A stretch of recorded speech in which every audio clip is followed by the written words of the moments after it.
আল্লাহর হাবিব বলে 3 আমল দুনিয়া যতদিন পর্যন্ত থাকবে ততদিন পর্যন্ত তোমার কবরের মধ্যে পৌঁছাইতে থাকবে। সাহাবা একরাম বলে ইয়া রাসূলুল্লাহ, কোন আমল রাইখা গেলে কবরের মধ্যে যাওয়ার পরেও পাওয়া যায়? এর মধ্যে 1 নম্বরে আল্লাহর হাবিব বলে, দুনিয়ার মধ্যে যদি নেককার সন্তান রেখা যাও, আর এই নেককার সন্তান যদি তোমার জন্য আল্লাহর কাছে হাত বাড়ায়া দেয়, আল্লাহ বইলা যদি ডাক দেয়, বাবার নাম নিয়ে আম্মার নাম নিয়ে যদি ডাক দেয়, আল্লাহ বইলা যদি চোখের পানি ঝরায়া দেয়, সন্তান যখন ডাক দেয় আল্লাহর কাছে, সন্তানের ডাক আল্লাহর দরবারে কবুল হয়ে যায়। জোরে পড়ুন সুবহানাল্লাহ। কবরের মধ্যে যদি জাহান্নামের আগুন ধাউ ধাউ করে জ্বলে, বলে কবরের মধ্যে শোয়া দেওয়ার পরে আপনি মুমিন কিনা, আপনি নেককার কিনা, কবরের মধ্যে শোয়াইবার পরে বুঝবা। মুফাসসিরিনে কেরাম বলে, প্রথম যে ধাপ আছে, এই ধাপ যদি কোনো মানুষ পার হইতে পারে, তারপরে পরের ধাপগুলো তার জন্য সহজ হয়ে যাবে। আল্লাহর হাবিব এবার ডাইকা বলে, প্রথম ধাপ কোনটা? বলে মানুষকে যখন ধোয়ায়, ধুয়ো করে যখন কাপড় পরায়, জানাজা দিয়া যখন সব মানুষগুলো কবরের মধ্যে শোয়া দেয়, শোয়া দেওয়ার সাথে সাথে 40 কদম যখন মানুষগুলো দূরে সইরা যায়, 40 কদম পরে 2 জন ফেরেশতা তার ডান পাশে আর বাম পাশে এসে হাজির হয়ে যায়। মৃত ব্যক্তিকে এরকম ভাবে সোজা কইরা বসায়া দেয়। বসায়া দেওয়ার পরে তাকে 3টা সওয়াল করে, অর্থাৎ 3টা প্রশ্ন করে। এই 3 প্রশ্নের সওয়ালের উত্তর যদি সঠিক দিতে পারে, আল্লাহর হাবিব বলে তার সাথে ফেরেশতারা ভালো ব্যবহার করবে। আর যদি প্রশ্নের সঠিক উত্তর না দিতে পারে, ওই জায়গা থেকে তার সাথে খারাপ আচরণ শুরু হয়ে যাবে। জোরে বলেন নাউজুবিল্লাহ। কয় প্রশ্ন? কথা বলেন, কয় প্রশ্ন? পারেননি সবাই? সবাই পারেননি? কথা বলে না, পারেননি সবাই? এটাই তো ওয়াজ, ঠিক না? কথা বলেন, এটাই তো ওয়াজ। বলে মরণের পরে 3 প্রশ্নের সওয়ালের উত্তর তোমাকে আগে দিতে হবে। বলে 2 জন ফেরেশতা তোমার 2 পাশে আয়েশা বৈশা যাবে। 2 জন বৈশা গিয়া 2 জন তোমাকে প্রশ্ন করতে থাকবে। বলে ডান কাদের ফেরেশতা ডান দিকটা বসবে। বলে তারা কারা? দুনিয়ার মধ্যে আল্লাহ তাআলা আপনি আমার 2 কাদের মধ্যে 2 জন ফেরেশতা রেখা দিয়েছে। বলে আপনার ডান কাদের মধ্যে 1 জন ফেরেশতা আছে, বাম কাদের মধ্যে 1 জন ফেরেশতা আছে। জানেননি? বলেন জানেননি? জানেননি? জানেননি? সবাই জানে না, অনেকে নতুন হচ্ছে। কিরামান কাতিবিনা ইয়ালামুনা মা তাফআলুন। বলে ডান কাদের মধ্যে 1 জন ফেরেশতা আছে, বাম কাদের মধ্যে 1 জন ফেরেশতা আছে। বলে এই 2 ফেরেশতা কি করে? বলে বান্দার দুনিয়ার হায়াতে জিন্দেগির আমলনামা তারা লিখতে থাকে। যতদিন পর্যন্ত হায়াত থাকবে, ডান কাদের ফেরেশতা আপনার নেক কাজগুলো লিখতে থাকবে, আর বাম কাদের যেই ফেরেশতা আছে, এই ফেরেশতা আপনার বদ কাজগুলো লিখতে থাকবে। 2 জন ফেরেশতা নিয়োজিত আল্লাহর পক্ষ থেকে। আপনি আপনার ঘরের নিরাপত্তা দেওয়ার জন্য সিসি ক্যামেরা ফিট করছেন। বলে 40,000, 50,000, 1 লক্ষ টাকা লাগে। সরকার রাষ্ট্রের নিরাপত্তার জন্য জায়গায় জায়গায় সিসি ক্যামেরা ফিট করে রাখছে। বলে কারণ কি? বলে রাষ্ট্রকে নিরাপত্তা দেওয়ার জন্য সিসি ক্যামেরা। বলে যত ধরনের খারাপই করুক না কেন, 1 মাস পরে যদি সিসি ক্যামেরার সামনে বসে যায়, বলে ওই জায়গার মধ্যে খারাপ কাজগুলো সামনে চলে আসবে। যে খারাপ কাজ করবে তাকে ধরতে সহজ হয়ে যায়। আল্লাহ তাআলা ডাইকা বলে, বান্দা তোমাকে আমি দুনিয়ার মধ্যে শিনানি জাগাতে নিখিল দাও খোদা দাও আমায় আবার অমর দারাজ দিল। দাও খোদা দাও আমায় আবার অমর দারাজ দিল। হামজাকে দাও ঘরে ঘরে জীবন দিতে অকাতরে। আমার কাবা ভাঙতে এলে, আমার কাবা ভাঙতে এলে পাঠাও আবাবিল। দাও খোদা দাও আমায় আবার অমর দারাজ দিল। দাও আলীর মতো বীর নানি জগাতে নিখিল দাও খুদা দাও আমায় আবার অমরদার যেদিন। সকলেই পড়েন আমিন। বক্সের সাউন্ডটা কমাই দেন, বাইরের সাউন্ড বাড়াই দেন, এটা আলাদা করেন ওটা আলাদা করেন, আর জোরে পড়েন আমিন। মানুষ যদিও আমরা অল্প সংখ্যক মানুষ বসছি, এই অল্প সংখ্যক মানুষের মধ্য থেকেই যতক্ষণ পর্যন্ত আলোচনা হবে আপনারা হা না বললে বোঝা যাবে যে ওয়াজ শুনতেছেন। আর যে পরিমাণ শীত পড়ছে এর মধ্যে যদি চাদর মুড়ি দিয়া জাক দিয়া বয়া যান আর হুজুর হুদা ওয়াজ হয়ে গেল সকালবেলা কি করলো আর মনে নাই, তাহলে এই ওয়াজ না কোনো ফায়দা নাই। ঠিক নেই কথা কন, ঠিক নেই? অল্প সংখ্যক মানুষ এই যথেষ্ট। আমাদের জামিয়া নুসিয়ার নাজেমে তালিমাত ছিলেন লম্বা সময়ের আল্লামা রহমতুল্লাহ আলাই। হুজুর বলতেন যে ওয়াজের জন্য শ্রোতার প্রয়োজন নেই, বলে অল্প শ্রোতা হইলেই চলবো, মাইক প্যান্ডেল লাইট এই জিনিসগুলো ঠিক থাকলে আর ওয়াইজ বৈশাখ কথা বললে যতটুকু পর্যন্ত আওয়াজ যায় ততটুকু পর্যন্তই চলবো। আল্লাহ তাআলা আমাদেরকে দুনিয়ার সব কাজ থেকে ফারেক বানায়া দিয়া কোরআন ও হাদিসের অল্প সময় কিছু আলোচনা করা এবং শুনবার জন্য বসার তৌফিক দান করছেন। পড়ি আলহামদুলিল্লাহ। আপনাদের বাক্ষণহাতা বক্স আলী মুন্সিবাড়ির ছোট্ট ছোট্ট ছেলেদের উদ্যোগে আয়োজিত, এইবারের উদ্যোগে আয়োজিত আজকের এই ওয়াজ ও দোয়া মাহফিলের মোহতারম সম্মানিত সভাপতি সাহেব, আপনাদের অর্থাৎ আমাদের পূর্ব ইউনিয়নের রত্ন যদিও আপনাদের কাছে থাকে, তো এই জন্য মনে হয় যে হুজুর তো আমরার বাড়ির হুজুরই, উস্তাজুল হুফাজ আল্লামা হজরত মৌলানা হাফেজ আহসানুল্লাহ সাহেব দামাত বারাকাতুহু মুদ্দাজিল্লাহুল আলী। আল্লাহ তাআলা হুজুরের হায়াতে বরকত দান করুক, সকলে পড়েন আমিন। যে অবস্থা এই অঞ্চলের এই দিকটা, উনার এই মেহনতে উনার জিন্দিগিটা এই এলাকাতে কুরবানির বিনিময়ে কিছু মানুষ তৈরি হয়েছে। উনি যদি না থাকতো আর যদি এই মেহনত না থাকতো তাহলে ফৈজুল্লাহ মহসিনের মতো ছেলেরা এইভাবে লেবাস গ্রহণ করতো না। এই জায়গার মধ্যে আয়সা দেখছি সব মাদ্রাসার ছাত্র তলিবুল এলেম। তাহলে চিন্তা করলাম যে হুজুরের বরকতে এই ছেলেগুলো তৈরি হয়ে গেছে। আমার শ্রদ্ধাভাজন বড় ভাই, আপনাদের কৃতি সন্তান মুফতি ফৈজুল্লাহ মহসিন দামাত বারাকাতুহু সহ এখানের মধ্যে উপস্থিত আছেন। আমার বাল্যকালে যিনি আমাকে শিক্ষা দিচ্ছেন, আমি যার কাছে ছোট সময় আমাদের মাদ্রাসায় পড়ছি, হযরত মাওলানা কারি ইব্রাহিম সাহেব দামাত বারাকাতুহু। কল্পনা করতে পারি নাই যে আজকে উস্তাদের সামনে বৈশা কিছু কথা বলবো। আমার বাল্যকালে আমাদের এলাকায় লম্বা সময় হুজুর পড়াইছেন, লম্বা সময় আমাদের এলাকার মধ্যে মেহনত করছেন, জিন্দিগিটা এইভাবে মেহনতের মধ্যেই কাটাইয়া দিতেছেন। ওনাদের মেহনতের বদৌলতে আল্লাহ তাআলা আমাদেরকে এই জায়গার মধ্যে উঠায় আনছেন। ওনাদের এই মেহনতকে আল্লাহ কবুল করুক, হায়াতের মধ্যে বরকত বাড়াইয়া দেখ, সকলে পড়ে না আমিন। কোরআন ও হাদিস থেকে অল্প কিছু কথা হিদায়াতের নিয়তে আপনাদেরকে শুনাইবার নিয়তে, আমি নিজে আমলের নিয়তে বলবো।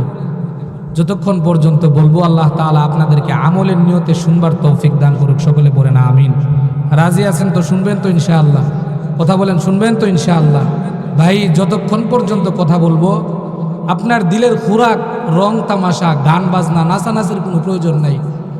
কোরআন ও হাদিসের কথা বলবো, রাসূল পাক সাল্লাল্লাহু আলাইহি ওয়াসাল্লামের জবানের কিছু বাণী আপনাদেরকে শুনাইবার জন্য চেষ্টা করব।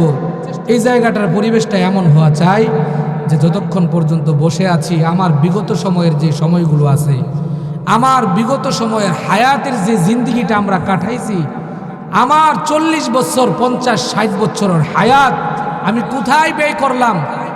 কোরআন ও হাদিসের এই আলোচনা যখন মিলানো হয়, যখন তালাশ করা হয়, তখন একটা বিচক্ষণ মানুষ বুঝতে পারে যে আহা, আমি কই ছিলাম এতদিন পর্যন্ত।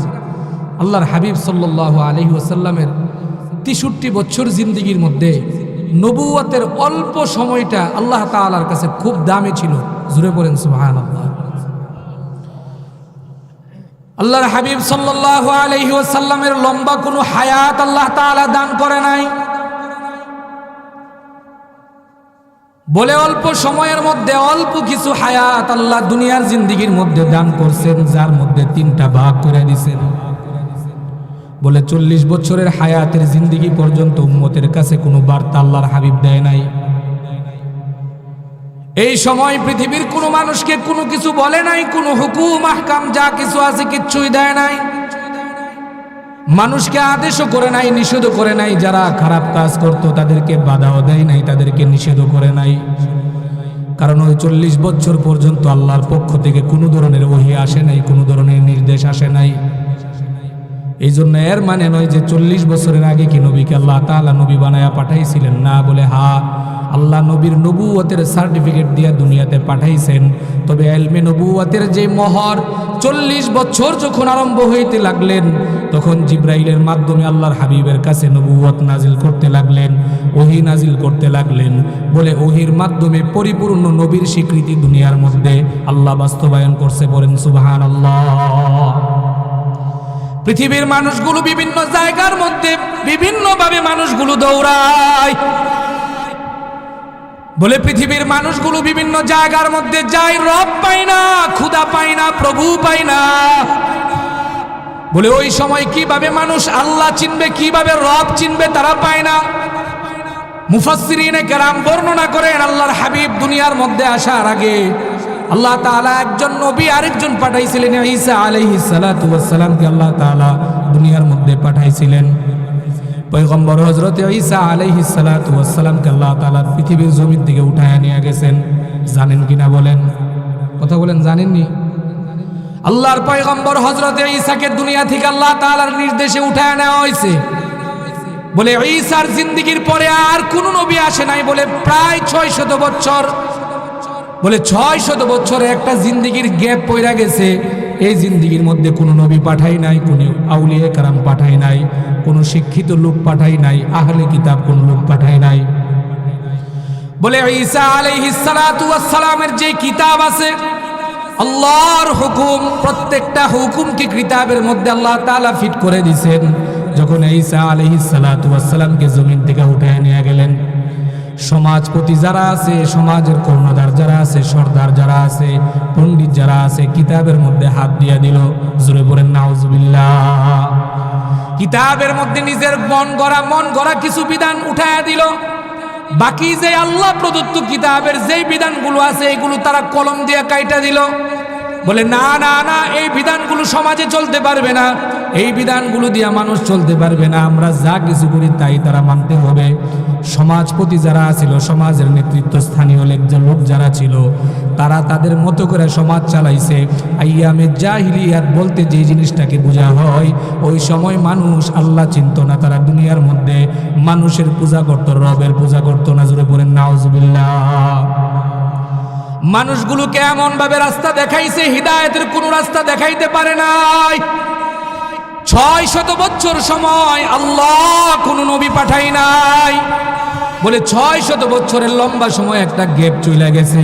এই সময়ের মধ্যে মানুষগুলো সর্বোচ্চ গুমরাহের জায়গার মধ্যে চলে গেছে। ওই সময়ের পাদ্রী যারা ছিল, তারা ওই সময় মানুষগুলোকে সঠিক বুঝ দিত না, মানুষগুলোকে সঠিক বার্তা দিত না, মানুষগুলোকে সঠিক যে মেসেজ আছে এটা দিতে পারতো না। কারণ প্রভাবশালী ব্যক্তিরা তাদেরকে ধইরা নিত, নিয়ে বলতো, আমরা যা বলি তাই আপনি বলবেন, আমাদের বিরুদ্ধে কোনো কথা আপনি বলতে পারবেন না।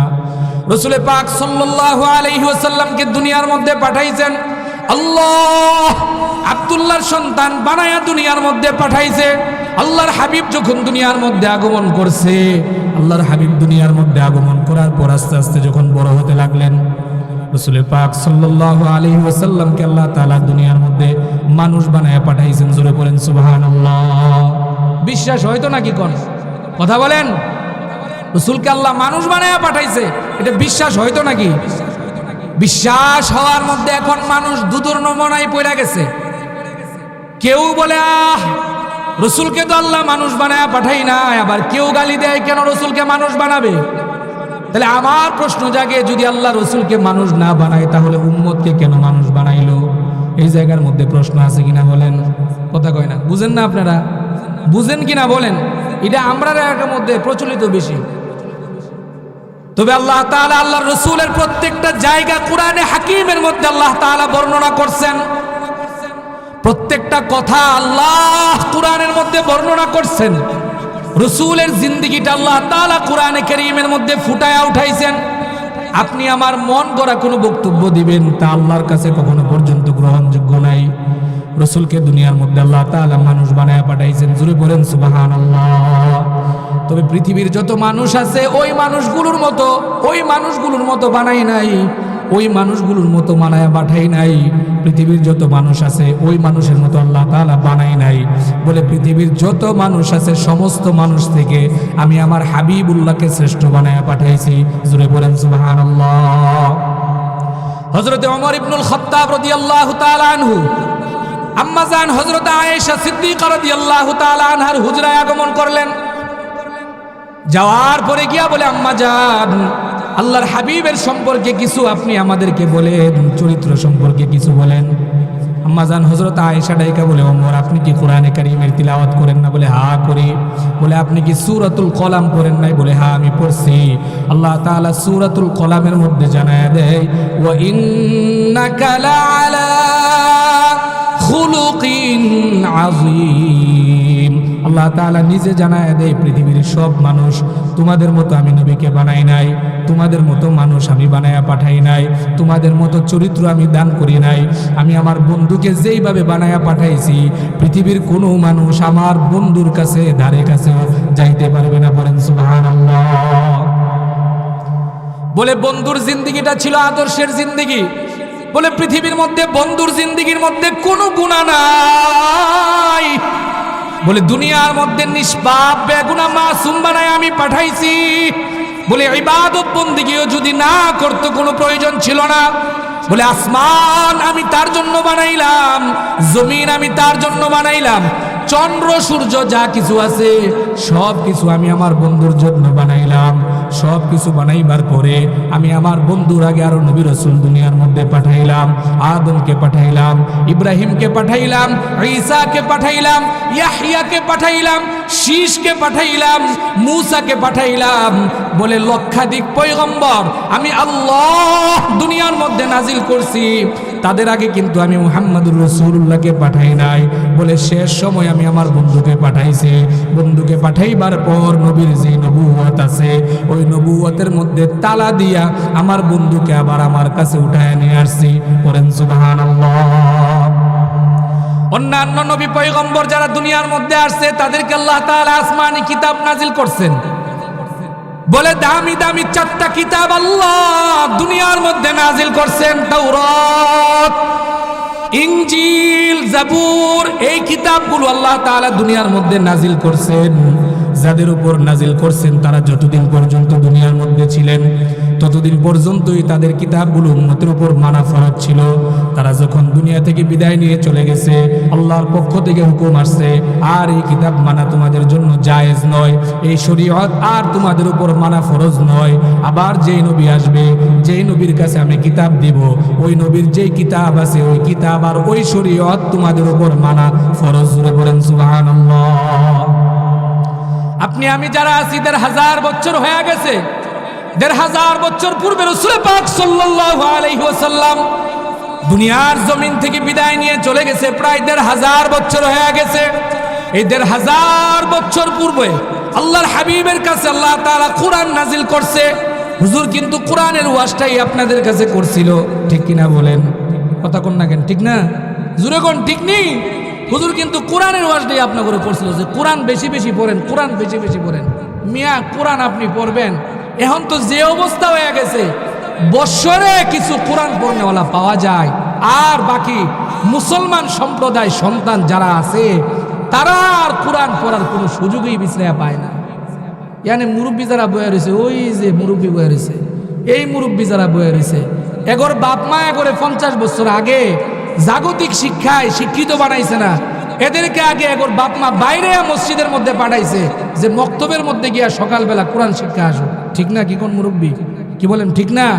আর এখনকার জমানার মারা, এখনকার জমানার বোনেরা সন্তানদেরকে মক্তবে পাঠাইব তো থাক দূরের কথা, সকালবেলা ঘুম থেকে উঠা বলে বিড়ালের বাচ্চার মতো টানতে টানতে টানতে টানতে কিন্ডারগার্টেনের মধ্যে লয়ে যায়, ঠিক নি? কথা কই না, মিছা কথা কইছি, ঠিক না? বলে এই সমাজ বর্তমান সময়ের ছেলেপেলেরা কেন কোরআন শোনার পরেও তাদের ভিতর কোরআন ঢুকে না? কেন তারা দিনের দিন শুধু দিন থেকে দূরে সরে গেছে, কোরআন থেকে দূরে সরে যাইতেছে? কারণ কি? এই কারণ কোনো মানুষ খুঁজা দেখে নাই। যখন তাদেরকে কোরআন শিক্ষা দেওয়ার দরকার ছিল, কোরআনের ভালোবাসা যখন দিলে ঢুকাইবার দরকার ছিল, তখন তো তাকে কোরআন ঢুকাইতে পারো নাই। বলে নাস্তিক্যবাদের যে শিক্ষা সিলেবাস আছে ওইটা পড়াইতে পড়াইতে তার দিল আর মগজ যা আছে সব ধ্বংস করে ফেলাইছো। এখন গিয়া তারে কোরআনের কথা বললে কাজ হবে কি? ঠিক কিনা বলেন? কথা বলেন ঠিক না? কিন্ডারগার্টেনের যে অবস্থা ভাই, আপনারা মুরব্বী মানুষ যারা দুনিয়া থেকে বিদায় নিয়ে চলে যাবেন, বাইচা গেছেন। আমরা যারা মোল্লা মুন্সি হয়েছি আমরা তো আমদার সন্তান রেলে চিন্তা করি না, কারণ আমগোর সন্তান জীবন স্কুলের কলেজের ধারে দিয়েও যাইত না। ওয়াদা করে লইছি, ওয়াদা একবারে প্রতিজ্ঞা করে লইছি যে একবারে তোমার MA পাস বড় ডিগ্রিধারী হইতে হইব না। যে সময় তুমি অন্তত পক্ষে যতটুকু সামাজিকতা রক্ষার জন্য করা লাগে ততটুকু পর্যন্ত তুমি শিখো, বাকি আল্লাহ এবং আল্লাহর রসুলের যে সিলেবাস আছে এইটা আগে তুমি শিখো। কারণ মরণের পরে তোমার আমার জানাজা দেওয়া লাগবে, মরণের পরে আমার কবরের সামনে তোমার দাঁড়াতে হবে, আমার জন্য দোয়া করতে হবে। এই জন্য তোমার আগে আল্লাহ আর আল্লাহর রসুল চিনতে হবে। উলামায়ে কেরামরা পেরেশান হয়ে গেছে। এই দেশের মধ্যে সুদূর পশুরি চক্রান্ত শুরু হয়ে গেছে। কারণ কি? বলে এই দেশের মধ্যে মানুষের ঈমান, আখলাক, নৈতিকতার চরিত্র ধ্বংস এমনি এমনি করা যাবে না। সাধারণ মানুষ আল্লাহ এবং আল্লাহর রসুলের ভালোবাসা এদের মুহাব্বতে আছে বলে যদি নৈতিকতা, ঈমান, আখলাক আর চরিত্র যদি ধ্বংস করতে হয় তাহলে কিভাবে করতে হবে? বলে শিক্ষা যেই সিলেবাস আছে ওই সিলেবাসের মধ্যে নাস্তিকতা ঢুকায়া দে। ওই জায়গা থেকে যেই শিক্ষা গ্রহণ করবে, শিক্ষা গ্রহণ করার পরেই মুসলমানের বাচ্চা থাকবে না, আর এইগুলো সব বিধর্মীদের কৃষ্টি কালচার গ্রহণ করবে। ঠিক নি? কথা কন না কেন? ঠিক নি? আশিকে রসুল জপেন মিয়া, আহলে সুন্নাত ওয়াল জামাত জপেন। আপনার ছেলে কোথায় গেছে? আপনার মেয়ে কোথায় গেছে? নবীর এশকে মাহফিলের মধ্যে 2টা গান টান দিছে আর নাইস মেরাই দিছেন, পরের দিন দাঁড় করায় দেন আপনার ছেলে কোরআন নিয়ে কতটুকু পর্যন্ত জানে। উলামায়ে কেরামরা বক্তব্য করতেছে নতুন যে মন্ত্রিসভা গঠন করা হয়েছে, আগে আসিল অর্ধেক মন্ত্রী, এর এখন পুরা মন্ত্রী বানায় দিছে। বলে শিক্ষামন্ত্রী নওফেল, এটা হলো ইসকন, বাংলাদেশের মধ্যে ইন্ডিয়ার সবচাইতে বড় একটা উগ্র যেই সন্ত্রাসী সংগঠন ইসকন। এই ইসকনের দালাল হইল বর্তমান যে মন্ত্রী পূর্ণ বানাইছে। এটা আগেই বিভিন্নভাবে শিক্ষা সিলেবাসে হাত দিছে, কিন্তু বর্তমান সময়ের মধ্যে তাকে পূর্ণ ক্ষমতা দেওয়া হয়েছে। আমরা চিন্তা করতেছি আল্লাহ না জানে সামনের শিক্ষা সিলেবাস কি হবে। আর এই দেশের সরল মনা মুসলমান, এই যে কমলমতি যে শিশুরা আছে এরা যে কি শিক্ষা গ্রহণ করবে। আল্লাহ মুসলমানদের সন্তানদেরকে তুমি হেফাজত করো। সকলে করে না আমিন, আর জোরে করে না আমিন, আর জোরে করে না আমিন। ভাই ওয়াজ মাহফিল শুনলেন আর বাড়িতে চলে গেলেন, কখনো কি চিন্তা করছেন ছেলেটা কই যায়? কখনো চিন্তা করছেন মেয়েটা কই যায়? কখনো কি চিন্তা করছেন আপনার মেয়ে কার সাথে কথা বলে, আপনার ছেলে কার সাথে কথা বলে? যা চাইতেছে তাই হাতের মধ্যে উঠাইয়া দিতেছেন, যা বলতেছে তাই আপনি করতেছেন। সময় যখন আপনার ফুরায় আসবে তখন তার লাগাম টানতে যাবেন, আপনি তার লাগাম ধরতে পারবেন না, আপনাকে গাড় ধাক্কা দিয়া ঘর থেকে বের করে দিবে। তখন চোখের পানি ঝরানো ছাড়া আর কিছুই বলতে পারবেন না। জোরে বলেন ঠিক কিনা? রাসূল পাক সাল্লাল্লাহু আলাইহি ওয়াসাল্লামকে আল্লাহ তাআলা যদি জাগতিক শিক্ষাকে দামি বানাইতেন তাহলে তো আল্লাহর রসুলরে আল্লাহ দুনিয়ার মধ্যে আগে জাগতিক শিক্ষায় শিক্ষিত করতো। কি বলেন ঠিক না? আগে তো ভার্সিটির পড়াইতো, আগে তো ইংরেজি পড়াইতো, আগে তো এই পড়াইতো সে পড়াইতো, কিন্তু আল্লাহ প্রদত্ত যে শিক্ষা কোরআনের শিক্ষায় রাসূল পাক সাল্লাল্লাহু আলাইহি ওয়াসাল্লামকে শিক্ষিত বানাইছে। জোরে পড়েন সুবহানাল্লাহ। আল্লাহ তাআলা নিজে বলে আমি আমার হাবিবুল্লাহকে দুনিয়ার মধ্যে পাঠাইছি। বলে পৃথিবীর কোনো মানুষ দ্বারা আমি শিক্ষায় শিক্ষিত বানাই নাই। বলে তার যে হায়াতি জিন্দিগি আছে, হায়াতি জিন্দিগি যখন আস্তে আস্তে পার হতে লাগলো, 40 বছরে যখন পদার্পণ করলো, তখন আমি আল্লাহর পক্ষ থেকে ঘোষণা আসলো, বলে আপনাকে যে কাজের জন্য পৃথিবীর মধ্যে পাঠাইছি এই কাজ আপনার আঞ্জাম দিতে হবে।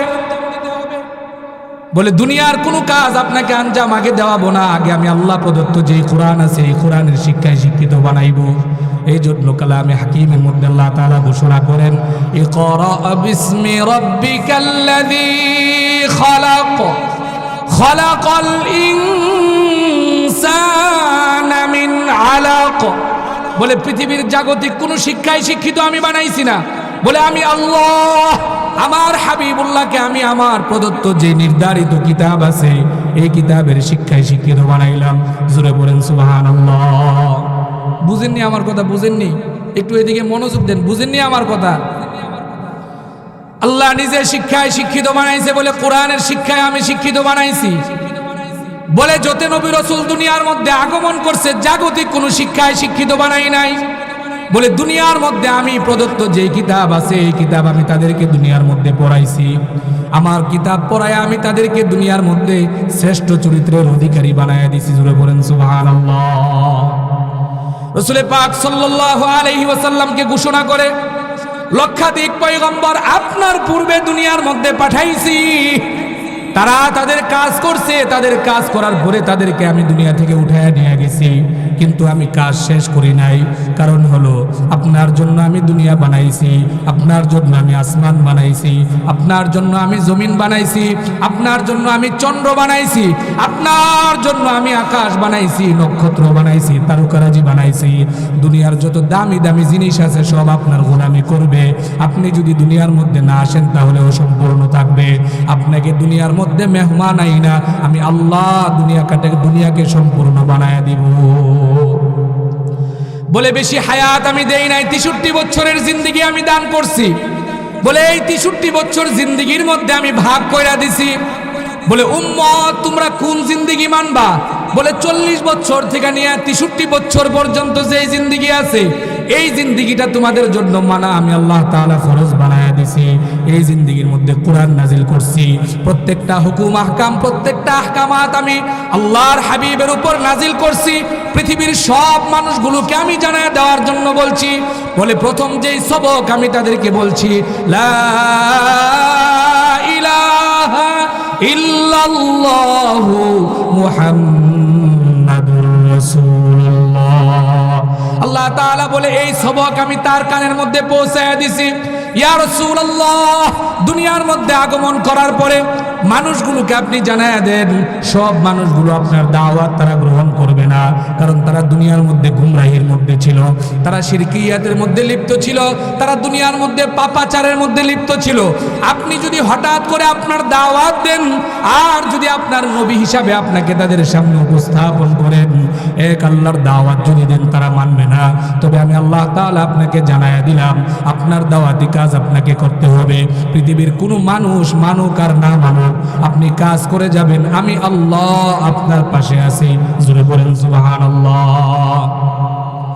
আল্লাহর হাবিব সাল্লাল্লাহু আলাইহি ওয়াসাল্লাম যখন প্রথমে দাওয়াত নিয়ে গেল লা ইলাহা ইল্লাল্লাহ লা ইলাহা ইল্লাল্লাহ মুহাম্মাদুর রাসূলুল্লাহ ডাক দিয়া বলে এতদিন পর্যন্ত যার ইবাদত করছেন, এতদিন পর্যন্ত যাদেরকে আপনারা মানছেন, বলে এরা কেউ আপনার রব না, এরা কেউ মানার উপযোগী নয়। আপনাদেরকে যে বানাইছে কে বানাইছে বলেন? কথা বলেন, কে বানাইছে? জোরে বলেন, কে বানাইছে? আল্লাহ আপনাদেরকে বানাইছে, আসমান বানাইছে আল্লাহ। ওই রবের ইবাদত আপনি করুন, ওই রবের ইবাদত আপনি মানুন। আর দ্বিতীয়ত বলে আমাকে নবী হিসাবে পাঠাইছে, আমাকে নবী মানুন। এই কথা যখন বলে আবু জাহেলের শরীরের মধ্যে আগুন লাইগা গেছে, আবু লাহাবের শরীরের মধ্যে আগুন লাইগা গেছে, উতবার শরীরের মধ্যে আগুন লাইগা গেছে। বলে এতদিন পর্যন্ত বাপ দাদার ধর্ম পালন করছি, হঠাৎ করে আব্দুল্লাহর ছেলে মুহাম্মদ আমাদের কাছে নতুন ধর্ম নিয়ে হাজির হয়ে গেছে। জোরে পড়েন নাউজুবিল্লাহ। এতদিন পর্যন্ত বাপ দাদার যা কিছু আছে সব কিছু করছি, আমগোর মধ্যে আসেনি কোন কথা কই না? আসেনি আমগোর মধ্যে? এই বেটা আমগোর বাপ দাদা যা করছে আমরা এটা ছাড়িয়ে দিতাম পারি? কস কি তুই কই থেকে কি লই আইছত? কনি কনি কথা কই না, কনি আর জোরে কোন কনি কই বৈদ্য, কারণ মোল্লা তো আছে দলিল দেওয়ার জন্য, মোল্লা আছে না? কনা কনা যে এই হুজুর কয়ে গেছে না, হ্যাঁ 50 বছর পর্যন্ত যা কই রাইছি আগুন টাইলা দিতে আইছ বেটা। রাসূল পাক সাল্লাল্লাহু আলাইহি ওয়াসাল্লামের জিন্দেগিটাও ঠিক তদ্রূপ। আল্লাহর হাবিব যখন বলে লা ইলাহা ইল্লাল্লাহ, রব একমাত্র আল্লাহ, জুড়ে বলেন রবকে, আরো জুড়ে বলেন রবকে। আল্লাহর হাবিব বলে রব একমাত্র আল্লাহ, আল্লাহ ছাড়া আর কোনো রব নাই। এই তাদের শরীরের মধ্যে আগুন লাগে গেছে। আর ডাইকা বলে, কি বলো, এতদিন পর্যন্ত আমাদের বাপ দাদারা যা করছে আমরা তো তাই করব, নতুন ধর্ম আবিষ্কার করছো? রাসূল পাক বলে, না না, নতুন ধর্ম আবিষ্কার করি নাই। আল্লাহ আমাকে সৃষ্টি করছে, আল্লাহ আমাকে পাঠাইছে, আল্লাহ আপনাকেও সৃষ্টি করছে, আল্লাহ আপনাকেও পাঠাইছে। গোলামি একমাত্র তার করতে হবে। জোরে বলেন সুবহানাল্লাহ। রাসূল পাক সাল্লাল্লাহু আলাইহি ওয়াসাল্লাম যখন এই দাওয়াত দেয়, তাদের একটা মন্ত্রিসভার মন্ত্রী পরিষদের বৈঠকখানা ছিল দারুন নদুয়া। ওই জায়গার মধ্যে সমস্ত বেঈমানরা গিয়া সলা পরামর্শ করত। ওই জায়গার মধ্যে বেঈমানরা গিয়া চক্রান্তের জাল বুনাইতো, কিভাবে রসুলকে ফিরাবে, রসুলকে কিভাবে দ্বীনের দাওয়াত থেকে দূরে সরাইবে। সারাদিন সব কিছু করে যাওয়ার পর রাত্রিবেলা ওই জায়গার মধ্যে কর্ম পরিকল্পনা নির্ধারণ করত। আর ওই জায়গার মধ্যে নেতৃত্ব দিত আবু জাহাল। জোরে বলেন নাউজুবিল্লাহ। আমাদের মধ্যেও এক শ্রেণীর ওই রকম ধরনের মোল্লা মৌলবী আছে। কেউ কেউ দেখবেন দ্বীনের কাজ করার জন্য, কালিমাকে উড্ডীন করার জন্য নিজের জান বাজি রাইখা তারা সমাজের মধ্যে চলে। আসেনি বলেন? কথা কেন আসেনি বলেন? আবার কেউ কেউ আছে দেখবেন রাষ্ট্রীয় সরকারের আমন্ত্রণে গিয়া বৈশা বৈশা গণভবনের মধ্যে চার কফি খায়। আসেনি? কথা বলেন আসেনি? আছে আছে আছে, নাই কে কইছে? আল্লাহর হাবিব সাল্লাল্লাহু আলাইহি ওয়াসাল্লাম ওই সময় একা ছিল, আর কোনো মানুষ ছিল না, বাবাও ছিল না, মাও ছিল না। যারা ছিল তারাও কিন্তু মুসলমান ছিল না। এখন তো দেখা যায় আমি কিছু করতে গেলে আমার ভাই একজন আছে, আমার চাচা আছে, আমার আত্মীয় স্বজন আছে আমার পাশে দাঁড়াবার জন্য। রাসূল যখন বলছে লা ইলাহা ইল্লাল্লাহ, আল্লাহ ছাড়া কোনো মাবুদ নাই, মুহাম্মাদুর রাসূলুল্লাহ একমাত্র আমি নবী, এই দুইটা কালিমার দাওয়াত মানুষের কানে পৌঁছে দেওয়ার সাথে সাথে সব মানুষগুলো আল্লাহর হাবিবের চারিপাশ থেকে দূরে সরে গেছে।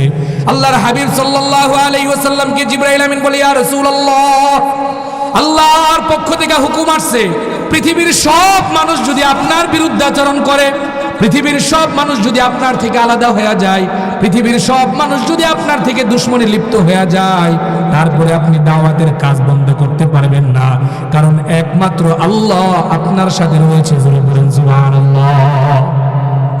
আল্লাহর হাবিবের দাওয়াতের কাজ করে যখন দাওয়াতের কাজ করতেছে, কোন ক্রমে যখন রাসূল পাক সাল্লাল্লাহু আলাইহি ওয়াসাল্লামকে তারা যখন আল্লাহর হাবিবের কাজ বন্ধ করতে পারে না, বিভিন্নভাবে বিভিন্ন পন্থায় আল্লাহর হাবিবকে আটকাইবার জন্য চেষ্টা করছে, কিন্তু আল্লাহর হাবিবকে তারা বিভিন্নভাবে আল্লাহর হাবিবকে আটকাইতে পারে না।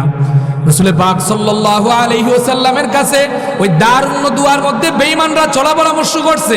বলে চলো, চলা পরামর্শ করার পরে বলে চলো মুহাম্মদের কাছে সন্ধির জন্য যাই, মুহাম্মদের কাছে একটা পরামর্শ করার জন্য যাই। যেভাবে সে তার কাজগুলো আঞ্জাম দিতেছে, দিনের দিন সবাই তো তার কাছে চলে যায়, আমাদের ধর্ম আস্তে আস্তে হালকা হইতেছে, সুতরাং তার সাথে একটা সন্ধি করব, সন্ধি করার পর দেখি কতটুকু আমাদের কাজ চালাইতে পারি। সমস্ত বেঈমানদের লিডার যারা আছে তারা একটা গ্রুপ তৈরি করলো, একটা প্রতিনিধি তারা বানাইলো, বানায় আল্লাহর হাবিবের কাছে গেছে, প্রস্তাব পাঠাইছে যে আপনার সাথে আমরা কথা বলতে চাই, আপনার সাথে এক টেবিলের মধ্যে আমরা বসতে চাই। রাসূল পাক বলে কোনো সমস্যা নাই, আমার দরওয়াজা আপনাদের জন্য খোলা আছে, যে কোনো মুহূর্তে আপনারা আসতে পারেন। এই কথা বলার পরে তারা খুব খুশি হয়ে গেছে। আমাদের মধ্যে তো এমন আছে, বলেন না আসেনি? কথা কই না আসেনি? কথা কন আসেনি? বেটা কি কস? আমার রাজনীতি তো যাইব গা, কি কস তুই?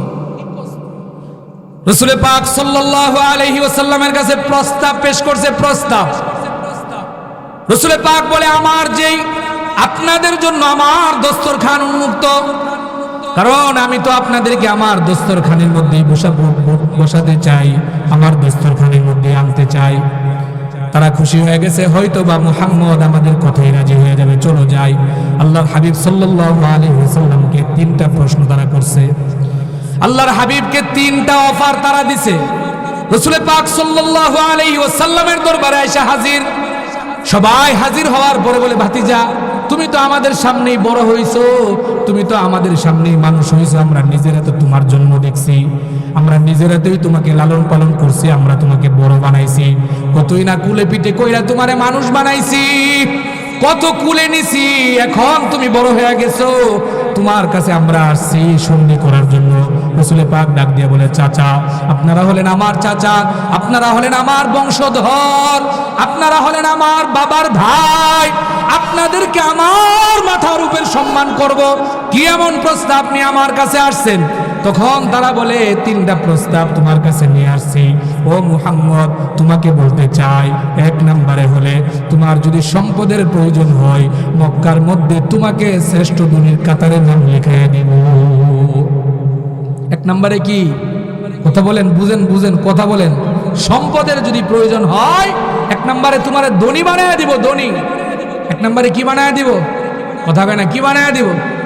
এক নম্বরে তোমার ধনী বানায় দিব। মক্কার মধ্যে তোমার চাইতে বড় কোনো ধনী থাকবে না, তোমার চাইতে কোনো সম্পদওয়ালা লোক মক্কার মধ্যে আর কেউ থাকবে না। দুই নম্বরে বলে, যদি তোমার ক্ষমতার প্রয়োজন হয়, মক্কার যে মসনদ আছে ওই মসনদের চেয়ার তোমার সামনে আইনা হাজির করিয়া দিব। তিন নম্বরে সবচাইতে বড় যে কুরুচিপূর্ণ মন্তব্য করছেন, ডাইকা বলে, যদি তোমার নারীদের প্রয়োজন হয়, তোমার খায়েশ পুরার যদি প্রয়োজন হয়, তুমি যদি চাও মক্কার যত সুন্দরী নারী আছে সব নারীরা তোমার দরওয়াজায় সিরিয়াল দিবে। জোরে বলেন নাউজুবিল্লাহ। এক নম্বরে কি? সম্পদ। এক নম্বরে কি? দুই নম্বরে ক্ষমতার চেয়ার। দুই নম্বরে কি? ক্ষমতা। তিন নম্বরে বলে, তোমার খায়েশ যদি তুমি মিটাইতে চাও, তোমার বুকের সামগ্রীর যদি প্রয়োজন হয়, তাহলে মক্কার সবচাইতে সুন্দরী নারী এবং মক্কার সবচাইতে প্রভাবশালীদের মেয়েদেরকে তোমার দরওয়াজায় আয়না হাজির করে দেব। জোরে বলেন নাউজুবিল্লাহ। রাসূল পাক সাল্লাল্লাহু আলাইহি ওয়াসাল্লাম এবার মাথা উঠাইলেন। আল্লাহর পক্ষ থেকে জিবরাইল আমিন আসছে, আয়েশা ছোট্ট একটা আয়াতে কারিমা সূরাতুল কাফিরুন, আল্লাহর হাবিবের কাছে আয়াত নাজিল হয়ে গেছে। আল্লাহর হাবিব এবার মাথা উঠে বলে, চাচা, তিনটা প্রস্তাব আপনারা পেশ করছেন, সামনে এবার বারেন কি করতে চাই। এবার আবু জাহেল মনে করছে যে আরে হয়তো বা সামনে বাড়ার কথা কইছে, মনে হয় রাজি হয়ে গেছে রে, মনে হয় রাজি হয়ে গেছে, মনে হয় রাজি হয়ে গেছে, সামনে কথা কোয়ার কইছে। শরীরের মধ্যে একটা আনন্দের ভাব চলে আসছে, ভাব চলে আসছে। এবার ডাক দিয়া বলে, এই ভাতিজা, এই তিন প্রস্তাবের পরে আরেকটা কথা তোমাকে বলতে চাই। তুমি যে দিনের দাওয়াত দাও, আস্তে আস্তে সব মানুষগুলো তোমার কাছে আইসা হাজির হয়ে যায়। তোমার চেহারা তারা দেখবার সাথে সাথে আর তোমার দরবার থেকে তারা ফিরা যাইতে পারে না।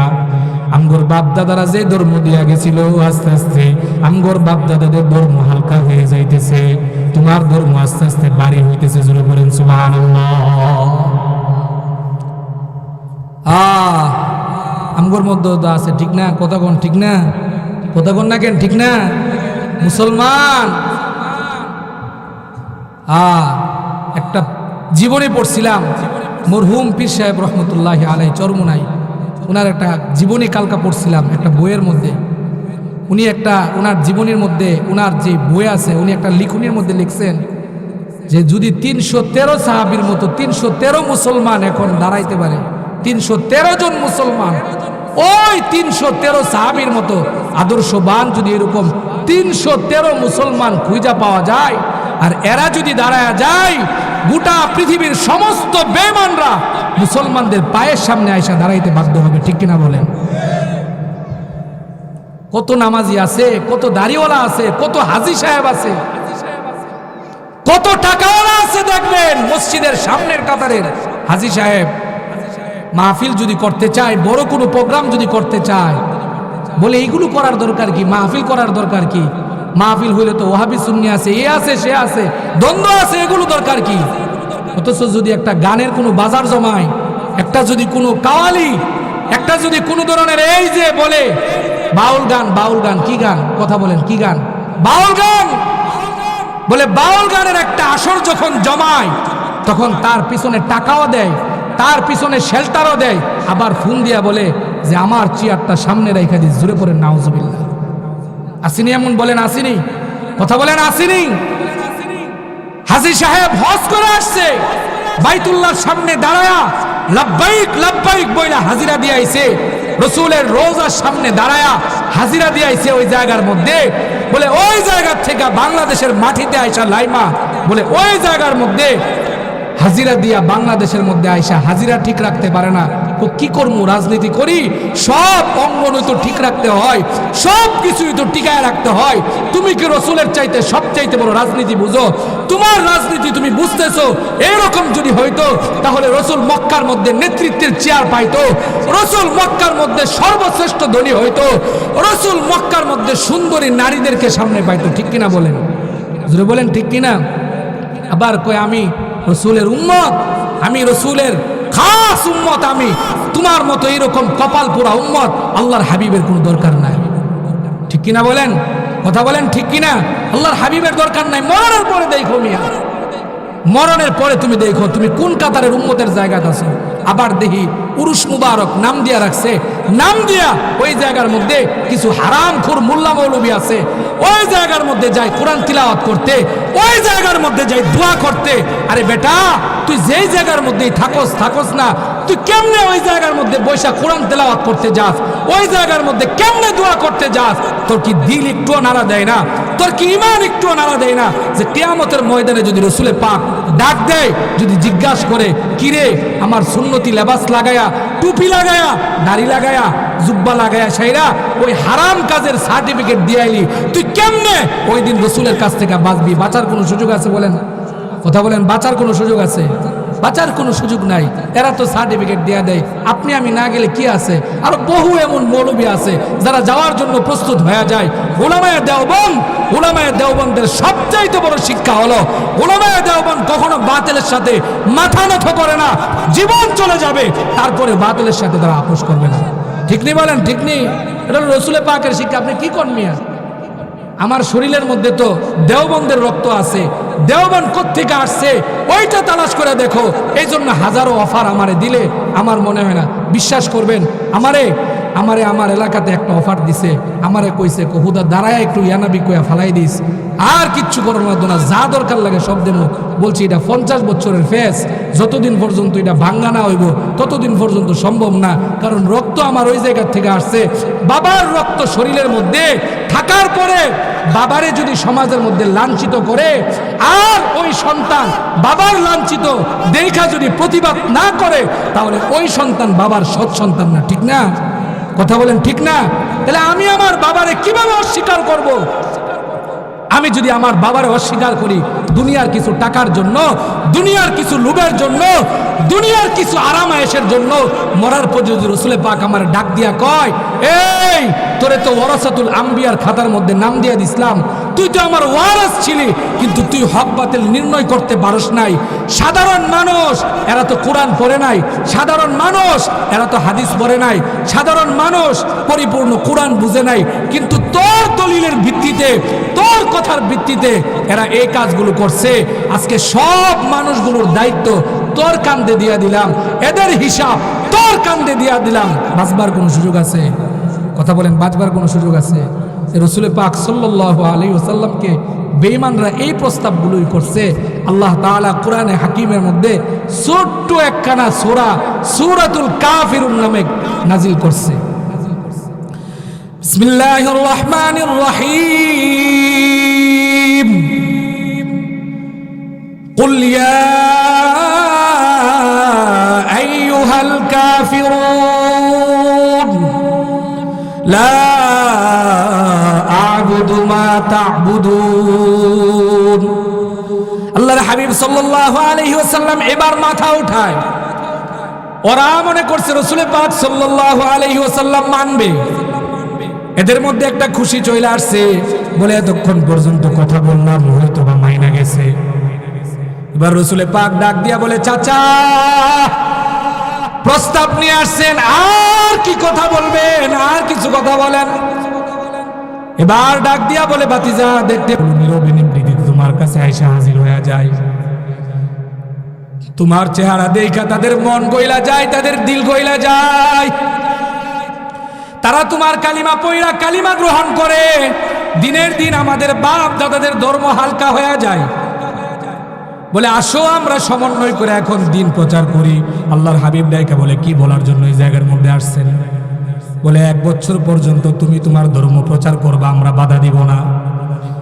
আবার আবার 1 বছর পরে তোমার যে ধর্ম আছে এই ধর্মের কাজ তুমি বন্ধ করে দিবা। আমাদের যে ধর্মের কাজ আছে এই ধর্মের কাজ আমরা পরিচালনা করব। আমাদের দাওয়াতগুলো মানুষের কাছে পৌঁছায় দিব। যদি সম্ভব হয় তুমি আমাদের সাথে যাইও, আর যদি সম্ভব না হয় যাওয়ার কোনো প্রয়োজন নাই। তোমার জবান তুমি বন্ধ রাখো আর ঘরের মধ্যে তুমি বৈশা থাকো। জোরে বলেন নাউজুবিল্লাহ। 1 বছর তুমি তোমার ধর্ম পালন করো, 1 বছর তুমি তোমার দাওয়াত দাও, কোনো সমস্যা নাই। যদি প্রয়োজন হয় আমরা তোমার লগে গিয়া তোমার দাওয়াত দেব। আবার 1 বছর পরে তোমার যে প্রচার আছে এটা তুমি বন্ধ রাখো। বলে যদি সম্ভব হয় আমগোর লগে তুমি যাইও, গিয়া আমগোর লগে তুমি প্রচার কইরো। আর যদি না যাইতে মন চা, যাওয়ার কোনো দরকার নাই। তবে তোমার এই যে মুখ আছে, মুখ, এই মুখটা তুমি বন্ধ রাখো, তুই চলবো। আল্লাহর পক্ষ থেকে জিবরাইল আমিন বলে, ইয়া রাসূলুল্লাহ লা আ'বুদু মা তা'বুদুন ওয়ালা আনতুম আ'বিদুনা মা আ'বুদু। ইয়া রাসূলুল্লাহ, বেঈমানরা আপনার পায়ের কাছে এসে হাজির হয়ে গেছে সন্ধি করার জন্য। আপনি তাদেরকে ডাইকা বলেন আল্লাহর পক্ষ থেকে কোনো ধরনের সন্ধি নাই, আল্লাহর পক্ষ থেকে কোনো ধরনের আপোষ এই জায়গার মধ্যে নাই। আল্লাহর কালিমা আল্লাহর জমিনের মধ্যে উড্ডীন করতে হবে, আল্লাহর দাওয়াতের কাজ জমিনের মধ্যে পৌঁছায় দিতে হবে। আপনাকে বলা হয়েছে আপনি দুনিয়ার মধ্যে তাদের কাছে দাওয়াতের কাজ পৌঁছায় দেন। 1 সেকেন্ডের জন্য, 1 মিনিটের জন্য আপনার জবান বন্ধ থাকবে না। পৃথিবীর সব মানুষ যদি আপনার বিরুদ্ধাচরণ করে, পৃথিবীর সব মানুষ যদি আপনার বিরুদ্ধে হয়ে যায়, পৃথিবীর সব মানুষ যদি আপনার শত্রু হয়ে যায়, তারপরে আপনি দাওয়াত বন্ধ করতে পারবেন না। জোরে পড়েন আল্লাহু আকবার। আর জোরে পড়েন আল্লাহু আকবার। লা ইলাহা ইল্লাল্লাহর ডাক আপনি বন্ধ রাখতে পারবেন না। লা ইলাহা ইল্লাল্লাহ এই আওয়াজ আপনি বন্ধ রাখতে পারবেন না। যতদিন পর্যন্ত জমিন থাকবে, যতদিন পর্যন্ত আসমান থাকবে, যতদিন পর্যন্ত চন্দ্র থাকবে, যতদিন পর্যন্ত সূর্য থাকবে, ততদিন পর্যন্ত আল্লাহর আওয়াজ থাকবে। থাকবে কিনা বলেন? সবাই বলেন থাকবে কিনা? কথা বলেন থাকবে কিনা? আরো জোরে বলেন থাকবে কিনা? বলে কিয়ামত পর্যন্ত থাকবে, কেউ এই আওয়াজ বন্ধ করতে পারবে না। আপনাকে এক কাজ দিয়া পাঠাইছে, এক দাওয়াত দিয়ে আপনাকে দুনিয়ার মধ্যে পাঠাইছে। এই দাওয়াত আপনি দিতে থাকেন, মানুষের কাছে এই আওয়াজ আপনি পৌঁছায় দিতে থাকেন। রাসূল পাক সাল্লাল্লাহু আলাইহি ওয়াসাল্লাম সমস্ত বেঈমানদেরকে ডাইকা বলে, চাচা আপনি যে দাওয়াত নিয়ে আসছেন, আপনি যে কথা বলার জন্য আসছেন, এটা আমি মানতে পারলাম না। আমার রবের পক্ষ থেকে কথা চলে আসছে, আমার রব পরিপূর্ণ ঘোষণা দিয়ে দিয়েছে, যতদিন পর্যন্ত আমি দুনিয়ার মধ্যে থাকবো ততদিন পর্যন্ত একমাত্র রবের দাওয়াতে দুনিয়ার মধ্যে দেব। জোরে বলেন সুবহানাল্লাহ।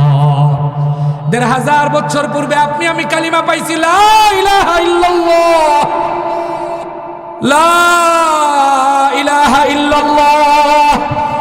সহজভাবে কালিমা পাওয়া গেছেন বলে কোনো চেষ্টাও করা লাগছে না, কোনো কষ্ট করা লাগছে না, কোনো ধরনের রক্ত দেওয়া লাগছে না। দেওয়া লাগছে কি বলেন?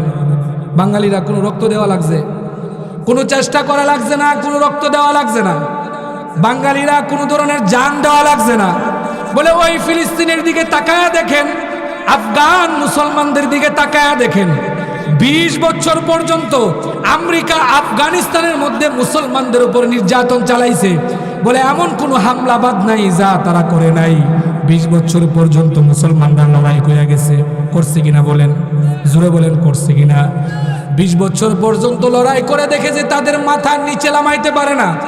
তারা বলে একমাত্র আল্লাহ, একমাত্র রব, সেই তার কাছে আমাদের মাথা নত হবে। ঠিক কিনা বলেন? তোমাদের কাছে আমার মাথা নত হবে না, তোমাদের কাছে আমার মাথা নত হবে না। আফগানের সমস্ত মুসলমানরা দেখায় দিছে 20 বছর পরে আমেরিকা আফগানিস্তান থেকে পালাতে বাধ্য হয়েছে। জোরে পড়েন আলহামদুলিল্লাহ। আরো জোরে পড়েন আলহামদুলিল্লাহ। ফিলিস্তিনের মুসলমানরা 75 বছর পর্যন্ত ইহুদিদের সাথে লড়াই করতেছে। ইহুদিরা 75 বছর পর্যন্ত ফিলিস্তিনের মুসলমানদেরকে মারতেছে। কত হাজার, কত লক্ষ নিষ্পাপ বেগুনা মাসুম বাচ্চাগুলো শহীদ হয়েছে, তার কোনো হিসাব নাই। কত লক্ষ মা বোন তাদের ইজ্জত হারাইছে, তার কোনো হিসাব নাই। কত লক্ষ যুবক ভাই তার নিজের প্রাণ বিকায় দিয়া শহীদ হয়েছে, তার কোনো হিসাব নাই। ৭৫ বছর পরে যখন দেখে ফিলিস্তিনের বাইতুল মাকদিস আল্লাহ প্রদত্ত যেই মসজিদ আছে, এই মসজিদের মধ্যে যখন বেঈমানরা আঘাত করতে চায়, হাত দিতে চায়, এখন মুসলমানরা বলে আমাদের আর বাইচা থাকার কোনো সুযোগ নাই, যতদিন পর্যন্ত আমাদের দেহে প্রাণ থাকবে আল্লাহর ঘর মসজিদ বাঁচাবার জন্য, নিজের জান দেওয়ার জন্য আমরা প্রস্তুত হয়ে আছি। সকলেই বলেন আলহামদুলিল্লাহ। ৭৫ বছর পর্যন্ত ফিলিস্তিনিদেরকে মারছে। এই দেশের মুসলমান কাদিয়ানিরে তারা চিনে না, জোরে বলেন ঠিক কিনা? এই দেশের মুসলমান কাদিয়ানি চিনে না, এই দেশের মুসলমান ইসকন চিনে না, এই দেশের মুসলমান কারা বন্ধু কারা শত্রু তা চিনে না। এই দেশের সরকার বলেন, এই দেশের মানুষ বলেন, ক্ষমতার চেয়ার টিকায় রাখার জন্য, ক্ষমতা টিকায় রাখার জন্য নিজের ঈমান দিতে পাগল হয়ে যায়, নিজের সম্পদ দিতে পাগল হয়ে যায়, এমনকি কালিমা পর্যন্ত দিতে পাগল হয়ে যায়। জোরে বলেন নাউজুবিল্লাহ। ৭৫ বছর পর্যন্ত মুসলমানরা বেঈমানদের মার খাওয়ার পরে এখন ফিলিস্তিনের মুসলমানরা জাগ্রত হয়ে আছে। এখন ফিলিস্তিনের মুসলমানরা বলছে যে এতদিন পর্যন্ত জীবন তো গেছেই গেছে, আর বৈশা থাকার সুযোগ নাই, এখন লড়াই করার সুযোগ। আরে মুসলমান, লড়াই করতে শিখো, যোদ্ধা হও, যোদ্ধা, লড়াই করতে শিখো। বলে আমরা কোথায় লড়াই করব, আমরা কোথায় যাব? মুসলমানদের ঈমানকে দুর্বল বানানো হইতেছে, মুসলমানদের আমলকে দুর্বল বানানো হচ্ছে, মুসলমানদের আখলাককে দুর্বল বানানো হচ্ছে। বলে কিভাবে দুর্বল বানানো হচ্ছে হুজুর? আপনি একটু বইলা দিয়া যান। আজকে দেখা 15 বছর আগে, 20 বছর আগে গোটা 5, 6, 10 অঞ্চল কোনো জায়গার মধ্যে কোনো টেলিভিশন পাওয়া যাইতো না। পাওয়া যাইতো বলেন? 20 বছর আগে পাওয়া যাইতো। ওই সময় টেপ রেকর্ডার ছিল, টেপ রেকর্ডার 10 গ্রাম বিশ্রায়া একটা জায়গা একটা টেপ রেকর্ডার পাওয়া যাইতো। বেঈমানরা চিন্তা করছে বাঙালি মুসলমানদের ঈমান যদি দুর্বল করতে হয় তাহলে নতুন কিছু দিতে হবে। বলে এইটাকে সরাইয়া দাও, বলে টেপ রেকর্ডার সরাইয়া দিছে। নতুন করে টিভি আমদানি করছে। বলে প্রথম অনেক দাম দিয়ে টিভি কিনা লাগতো। বলে এমন একটা অবস্থা হয়ে গেছে বাজারের মধ্যে একবারে সংক্ষিপ্ত হাতের নাগালে টাকা দিয়া দিছে। প্রত্যেকের ঘরে ঘরে টেলিভিশন ঢুকাইয়া দিছে। ঢুকাইয়া দিয়া চিন্তা করলো এই টেলিভিশন দিয়াও তাদের ঈমান ধ্বংস করা যাবে না। বলে কি করা লাগবে? বলে ডিশ লাইনের ব্যবস্থা কইরা দে। শুধু শহরের মধ্যে সীমাবদ্ধ কইরা রাখলেই চলবে না, এই ডিশ লাইন গ্রাম কি গ্রাম, প্রত্যন্ত অঞ্চলে প্রত্যেকটা ঘরের মধ্যে ঢুকায়া দে। 20টা 30টা 40টা চ্যানেল ঢুকায়া দে। মুসলমান মা বোন, মুসলমান সন্তানরা দেখবে, দেখা তাদের ঈমান ধ্বংস করবে। জোরে বলেন ঠিক কিনা? এটা দিয়েও শেষ হয়েছে না। আপনি কি মনে করছেন শেষ? এটা দিয়েও শেষ হয়েছে না। এরা চিন্তা করছে যে এর থেকেও তাদেরকে দুর্বল বানানো যাবে না। বলে কি দিয়া দুর্বল বানানো যাবে? বলে মোবাইল সাপ্লাই করা হলো। মোবাইল যখন সাপ্লাই করা হয়েছে, 20 বছর আগে নোকিয়া সেট ছিল, এই ছোট্ট একটা সেট 10 গ্রামে বিশ্রায় একটা পাওয়া যেত। মোবাইল এমনভাবে আমদানি শুরু করা হইল, প্রত্যেকটা মানুষের হাতে হাতে মোবাইল পৌঁছায় দিছে, বাটন মোবাইল। ঠিক নি? কথা কয় না ঠিক নি? যখন প্রত্যেকটা হাতে হাতে বাটন মোবাইল পৌঁছায় দিছে, এখন ইহুদিরা চিন্তা করলো, বেঈমানরা চিন্তা করলো, বলে বাটন মোবাইল যদি থাকে এ দিয়া শেষ করা যাবে না। বলে কি করা লাগবে? ভিডিও মোবাইল বানাও, বানায়া প্রত্যেকের হাতে হাতে ঢুকায়া দাও। এক সময় মানুষ মেমোরি কার্ড কিনতো, কিনা তার যা যা ভাল লাগতো এগুলো মেমোরি কার্ডের মধ্যে ঢুকায়া মোবাইলের মধ্যে ঢুকাইতো। ঠিক নি? কথা কয় না ঠিক নি? এখন হাজারে যত মোবাইল আছে, একটা মোবাইলের মধ্যে মেমোরি কার্ড আপনি বিশ্রায় পাইতেন না। কারণ কিনা মেমোরি কার্ড ঢুকাইবেন? বলে কিনার দরকার নাই, মোবাইলের মধ্যে সেট করে দিছি 65 জিবি 70 জিবি মেমোরি কার্ড। বলে কিসের জন্য ঢুকাইয়া দিছে? বলে মেমোরি কার্ডের প্রয়োজন নাই। বলে কিসের প্রয়োজন? বলে এই জায়গার মধ্যে নেটওয়ার্ক যে সিস্টেম আছে ওই সিস্টেম চালু করে দিছে। বলে এই জায়গার মধ্যে একটা চ্যানেল ঢুকাইয়া দিছে, ইউটিউব, এই যে ক্যামেরা, এই যে এদের চ্যানেল আছে। বলে এই চ্যানেলের মধ্যে গিয়া সার্চ করার সাথে সাথে গোটা পৃথিবীর যত উলঙ্গপনা আছে 1 মিনিটের মধ্যে সব আপনার সামনে এসে হাজির। ঠিক নি? কথা বলেন ঠিক নি? এখন সিনেমা হলেও যাওয়ার লাগে না, বাজারের যে কম্পিউটারের দোকান আছে ওই জায়গার মধ্যেও যাওয়া লাগে না। টেলিভিশনের সামনে গিয়া বইসা আগে মানুষ, মা বোনরা যারা আছে এরা স্টার জলসা, জি বাংলা, G+ এই চ্যানেলগুলো খুব মনোযোগ দিয়া দেখতো, সময়গুলো নির্ধারণ করে রাখতো। যদি এগুলো ছুইটা যাইতো, কারেন্ট যদি না থাকতো, পরের দিন আবার এটা কায়জা আদায় করতো। বলে পরের দিন কেমনে কায়জা আদায় করে, কয়টা পূর্ণ প্রচার দে, পরের দিন কয়টা বাজে দে, এটা জানতো। যাই না বইয়া থাকতো, সব কাম বাদ। আমি একদিন একজন আমার আত্মীয়ই মুরব্বী, প্রায় 45-60 বছরের কাছাকাছি, দেখি মোবাইল বইয়া এমনভাবে বইয়া রয়েছে। মুরব্বী মানুষ, মহিলা মানুষ, 60 বছর। জিগাইলাম যে অতক্ষণ পর্যন্ত বইয়া রইলাম, লম্বা সময় কথা কইতেছি, কোনো জব দেন না, হা না দেন না। বেটা আরো 10 মিনিট পরে তোর লোকে কথা কন যাবো। তাহলে জিগাইলাম যে এই 10 মিনিট কি করতেছেন বয়া বয়া? একটা সিরিয়াল দেখতাছি, কালকা রাত্রে দেখতে পারছি না, ঘুমায়া গেছিলাম।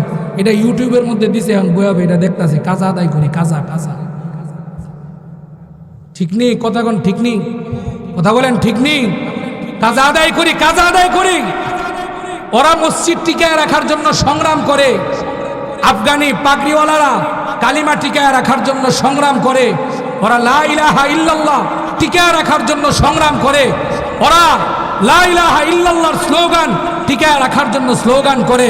ওরা নিজের জীবন বিকায়া দে, রক্ত বিকায়া দে। আর বাঙালি মুসলমানরা কেমনে কারে বাস দিব আর কেমনে কারে মারবো, এই লিয়ে বাংলাদেশের মুসলমানরা ব্যস্ত আছে। কি বলেন? ঠিক না? কথা বলেন ঠিক কিনা বলেন? কি মাহফিলের মধ্যে যাইবি বেটা? করতে গাইছে হুজুর, আমগো মাহফিল আইস মানুষ হইব, মানুষ আমগো মাহফিলে যাইস মানুষ হইব। কত মানুষ দেখতে চাস, মাহফিলে যাইস। মাহফিলটা এখন ট্রেডিশনে পরিণত হয়ে গেছে। বক্তার জগতের মধ্যে বাউল শিল্পীরা, আউল শিল্পীরা, এরা দেখে আস্তে আস্তে বাউল গান সব বন্ধ হয়ে যেতেছে। চিন্তা করছে যে বাউল গান তো আমগোর শেষ, খানাও শেষ, এখন সবচেয়ে বাজার গরম হইল ওয়াজ মাহফিলের বাজার গরম। চল দি ওয়াজ মাহফিলের মধ্যে লাইমা যাই। লাইমা ওই যে গানের স্বাদ ওয়াজের নাম দিয়া প্রত্যেকটা সরল মনা মুসলমানের অন্তরের মধ্যে ঢুকাই দিতেছে। জোরে বলেন ঠিক কিনা? কথা বলেন ঠিক কিনা? কোনো আন্দোলনের মধ্যে নাই, কোনো সংগ্রামের মধ্যে নাই। যখন রসুলের আদর্শ টিকায় রাখার জন্য আন্দোলন আর সংগ্রাম হয়, রসুলের ইজ্জতের জন্য যখন মুসলমানরা রাস্তার মধ্যে লাইমা যায়, তখন আমাদের মধ্যে একটা কেমন যেন ভাব চলে আসে। ভাই আল্লাহর রাস্তে বলি, এখন আমাদের মধ্যে আর দ্বন্দ্ব করার সুযোগ নাই। ঠিক নেই? বলেন ঠিক নেই? কথাগণ ঠিক নেই? দ্বন্দ্ব করার সুযোগ আছে, দ্বন্দ্ব করার সুযোগ নাই। এখন তো কালিমা টিকায় রাখার সুযোগ, এখন তো নামাজ টিকায় রাখার সুযোগ, এখন তো আমার সন্তানদেরকে জান্নাতের পথ দেখাইবার সুযোগ, আমার মেয়েদেরকে জান্নাতের পথ দেখাইবার সুযোগ, আমার পরিবারকে কিভাবে জান্নাতের দিকে নিয়ে যাব ওইগুলো দেখার সুযোগ। এখন তো কে কি করলো, কে কোন টুপি পরলো, কে কোন পাঞ্জাবি পরছে, কে দাঁড়াইছে, কে বইছে, কে রুকু দিছে, কে সেজদা করছে, এগুলো দেখার কোনো সুযোগ নাই। হাবিবুর রহমান যুক্তিবাদী ওয়াজ করতো, খুব ভাল লাগতো। এগুলো একজন ঠেলাঠেলি শুরু হয়ে গেছে, একবার রুকুতে চলে গেছে। রুকুতে চলে যাওয়ার পরে পিছন দিকে এবার বাড়ি শুরু করছে, তুই রুকু দিলি কি লেগা? একজন বইয়া লাগছে, একজন খাড়ায়া লাগছে। আমি খাড়া তো নাই, বয়া তো নাই, এই জন্য আমি রুকুর মধ্যে চলে আসছি। আমগর তো অবস্থা কি কোন? ঠিক না? ঠিক না? আমার যে বাচ্চা আছে, আমার যে সন্তান আছে, আল্লাহর হস্তে বলি, মুরব্বী আব্বা, যুবক ভাই, বিদেশে আসো, লক্ষ লক্ষ টাকা কামাই করতেছো, লক্ষ লক্ষ টাকা দেশে পাঠাইতেছো। সন্তান নিয়ামত আল্লাহ তাআলা তোমারে দান করছে। আলহামদুলিল্লাহ, আলহামদুলিল্লাহ। জান্নাতের নিয়ামতের মধ্যে সবচেয়ে বড় নিয়ামত হলো সন্তান নিয়ামত। আল্লাহ পাঠাইছে তোমারে, মুসলমানের ঘরে মুসলমানের সন্তান তোমারে পাঠাইছে। তোমার ছেলে কালিমা পড়তে পারে না, তোমার ছেলে কালিমায়ে তাওহীদ পড়তে পারে না, তোমার ছেলে ইমানে মুজমাল পড়তে পারে না, তোমার ছেলে ইমানে মুফাসসাল পড়তে পারে না, আপনার ছেলে কিভাবে জানাজা দিব এইটা জানে না, আপনার ছেলে আপনার কবরের সামনে দাঁড়ায়া কিভাবে দোয়া করব এইটাও জানে না। কারণ কি? কখনো কারণ খুঁজে আমরা বাইর করি নাই। কারণ হলো ছোটর সময় তাকে কালিমা শিখাইতে পারি নাই, ছোট সময় মসজিদের মধ্যে পাঠাইতে পারি নাই, ছোট সময় মাদ্রাসার মক্তবের মধ্যে পাঠাইতে পারি নাই। বড় হয়ে যাওয়ার পরে এখন আমার ছেলে উল্টা হয়ে গেছে, আমার মেয়ে উল্টা হয়ে গেছে, এখন আর আমার কথা শুনতে চাই না। জোরে বলেন ঠিক কিনা? ঠিক না? তখন বয়া বয়া কান্দে, পাহাড়ে আমার ছেলেটা কই যায়, আমার ছেলে কোন নেশার সাথে জড়ায় গেছে, এখন আমি কিভাবে তারে ওই নেশার থেকে আনবো?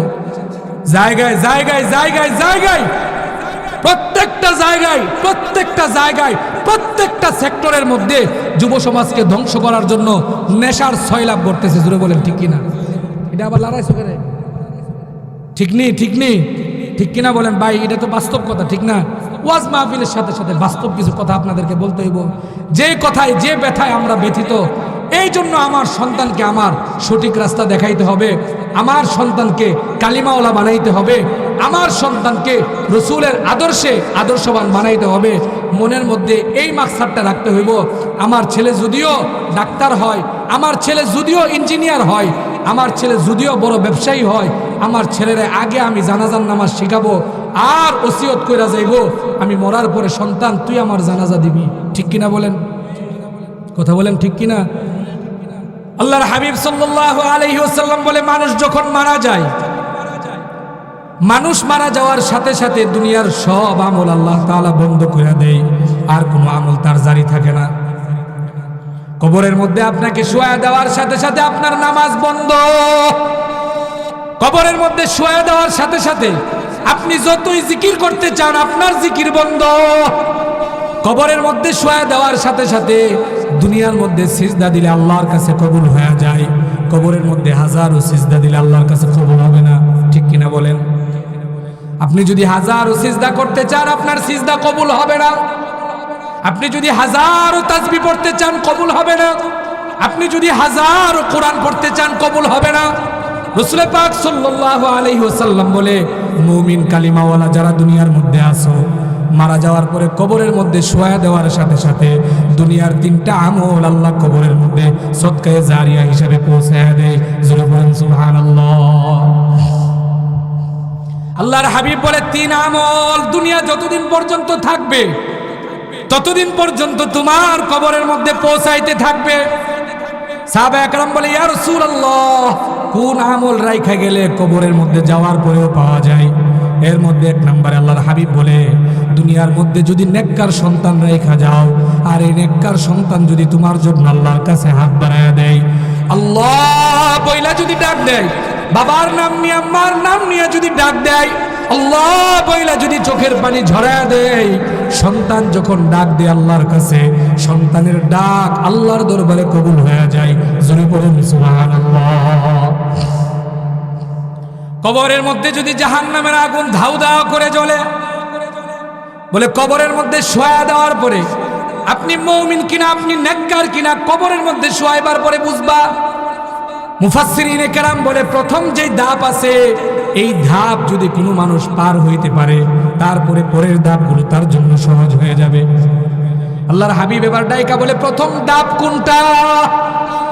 বলে, মানুষকে যখন ধুয়ত করে যখন কাপড় পরায়, জানাজা দিয়া যখন সব মানুষগুলো কবরের মধ্যে শোয়া দেয়, শোয়া দেওয়ার সাথে সাথে 40 কদম যখন মানুষগুলো দূরে সইরা যায়, 40 কদম পরে 2 জন ফেরেশতা তার ডান পাশে আর বাম পাশে এসে হাজির হয়ে যায়। মৃত ব্যক্তিকে এরকম ভাবে সোজা কইরা বসায়া দেয়। বসায়া দেওয়ার পরে তাকে 3টা সওয়াল করে, অর্থাৎ 3টা প্রশ্ন করে। এই 3 প্রশ্নের সওয়ালের উত্তর যদি সঠিক দিতে পারে, আল্লাহর হাবিব বলে তার সাথে ফেরেশতারা ভালো ব্যবহার করবে। আর যদি প্রশ্নের সঠিক উত্তর না দিতে পারে, ওই জায়গা থেকে তার সাথে খারাপ আচরণ শুরু হয়ে যাবে। জোরে বলেন নাউজুবিল্লাহ। কয় প্রশ্ন? কথা বলেন, কয় প্রশ্ন? পারেননি সবাই পারেননি? কথা বলেন, পারেননি সবাই? এটাই তো ওয়াজ, ঠিক না? কথা বলেন, এটাই তো ওয়াজ। বলে, মরণের পরে 3 প্রশ্নের সওয়ালের উত্তর তোমাকে আগে দিতে হবে। বলে, 2 জন ফেরেশতা তোমার 2 পাশে আইসা বৈশা যাবে। 2 জন বৈশা গিয়া 2 জন তোমাকে প্রশ্ন করতে থাকবে। বলে, ডান কাদের ফেরেশতা ডান দিক দিয়ে বসবে। বলে, তারা কারা? দুনিয়ার মধ্যে আল্লাহ তাআলা আপনি আমার 2 কাদের মধ্যে 2 জন ফেরেশতা রেখা দিয়েছে। বলে, আপনার ডান কাদের মধ্যে 1 জন ফেরেশতা আছে, বাম কাদের মধ্যে 1 জন ফেরেশতা আছে। জানেননি? বলেন, জানেননি? সবাই জানে না, অনেকে নতুন হচ্ছে। কিরামান কাতিবিনা ইয়ালামুনা মা তাফআলুন। বলে, ডান কাদের মধ্যে 1 জন ফেরেশতা আছে, বাম কাদের মধ্যে 1 জন ফেরেশতা আছে। বলে, এই 2 ফেরেশতা কি করে? বলে, বান্দার দুনিয়ার হায়াতে জিন্দেগির আমলনামা তারা লিখতে থাকে। যতদিন পর্যন্ত হায়াত থাকবে ডান কাদের ফেরেশতা আপনার নেক কাজগুলো লিখতে থাকবে। যাবে। আর বাম কাদের যেই ফেরেশতা আছে এই ফেরেশতা আপনার বদ কাজগুলো লিখতে থাকবে। দুইজন ফেরেশতা নিয়োজিত আল্লাহর পক্ষ থেকে।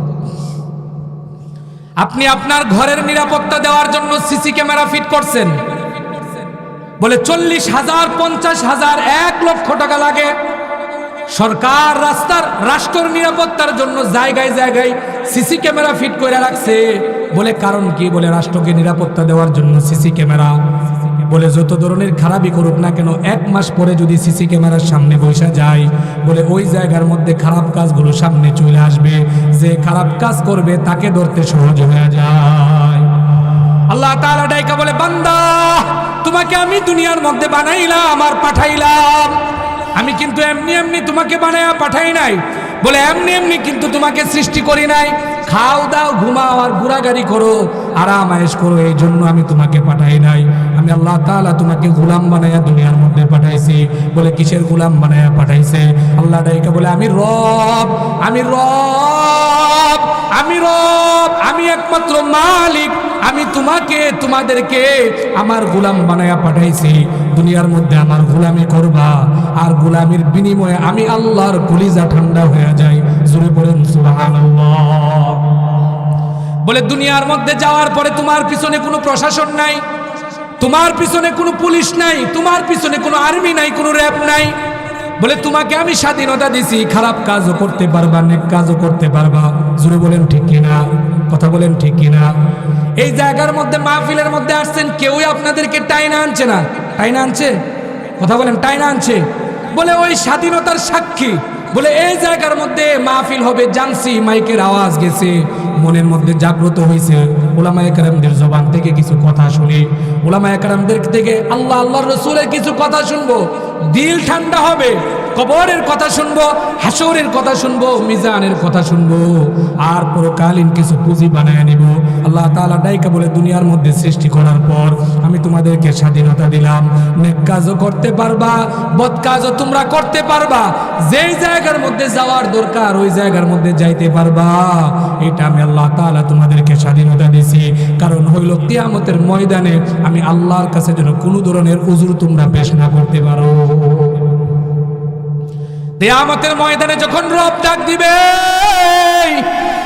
দুনিয়ার মধ্যে কি করছো? যদি আমি তোমাদেরকে পিছনের মধ্যে প্রশাসন লেলাইয়া দিতাম, তখন বলতো আল্লাহ কোনো স্বাধীনতা আপনি দেন নাই, আপনি তো পিছনে পিছনে লাগায় রাখছেন, মনের মধ্যে চাইছে না।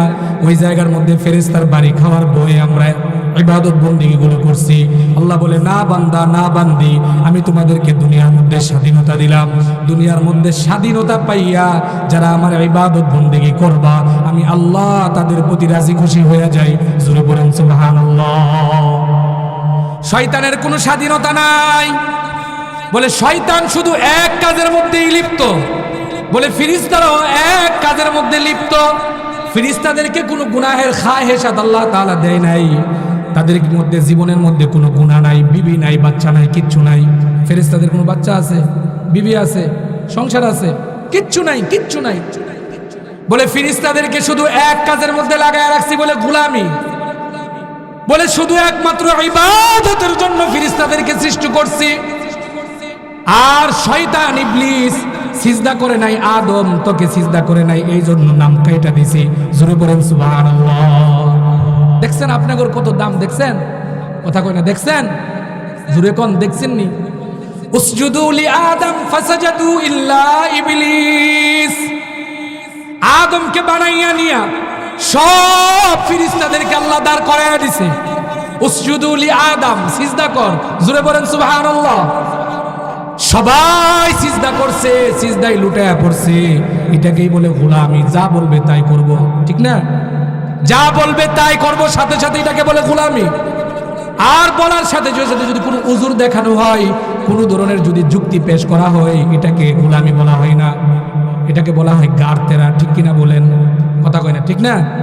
বলার সাথে সাথে কইরা লওয়া, এটাকে বলা হয় গোলামি, আনুগত্য। আর যদি যুক্তি উপস্থাপন করে বলে এটা তো গাড়তেরা, এই বেড়া হতো গাড়তেরা, আমি করস কেন? যা কইছি তা কর। উসজুদু লি আদম, আল্লাহ ডাইকা বলে আদম রে সিজদা কর। সব সিজদার মধ্যে পইরা গেছে। এখন আবার দেখা যায় পীর সাহেবদেরকেও সিজদা করে। জোরে বলেন ঠিক কিনা? আসেনি বলেন? কথা কয় না, আসেনি বলেন? অভাব নাই, অভাব নাই, অভাব নাই। তাজিমি সিজদা করলে সমস্যা কি? কি এর সিজদা?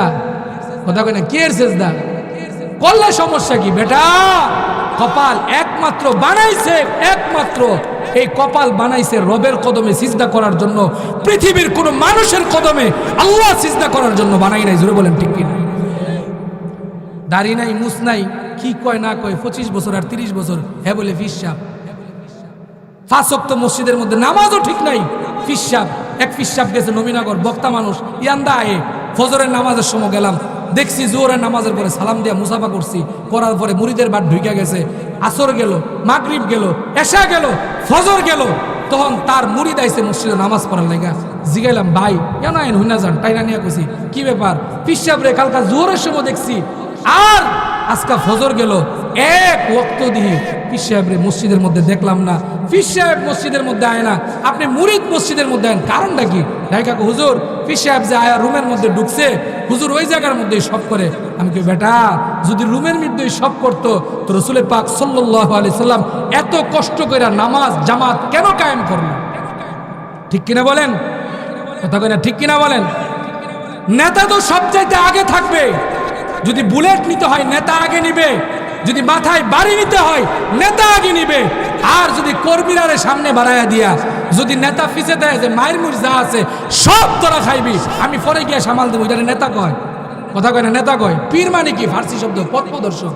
নেতা পথ প্রদর্শক। আমি আন্দা আইছি, একজন মানুষ আমি রাস্তা চিনি না দেখাইয়া দিছে, উনি আমার রাস্তা দেখায় আনছে, উনি আমার পীর, পথ প্রদর্শক, পথ দেখাইয়া দিছে।